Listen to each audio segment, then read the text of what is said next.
In this video, I'm going to show you how to cancel a Zelle payment on Citibank. Now, first and foremost, there are a few conditions that the transaction needs to meet in order for you to be able to cancel it.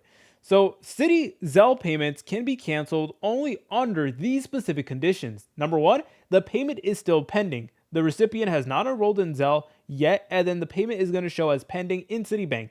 For those transactions, you're able to go ahead and cancel them. Payment to an enrolled Zelle recipient that already has delivered status, such as completed, or it doesn't show pending, unfortunately, you cannot cancel that transaction. So I know it's a little bit unfortunate, guys, how there is no way to cancel a transaction or anything like that. So it's only going to work if the recipient hasn't already enrolled for Zelle. So what you're able to do is you're able to go ahead and select over here where it says send money using Zelle on the Citibank app. Then you want to select on view activity and find the actual transaction that still says pending. And then you should get an option that says refund. And then from there, you're able to go ahead and actually just cancel the transaction and essentially get a refund.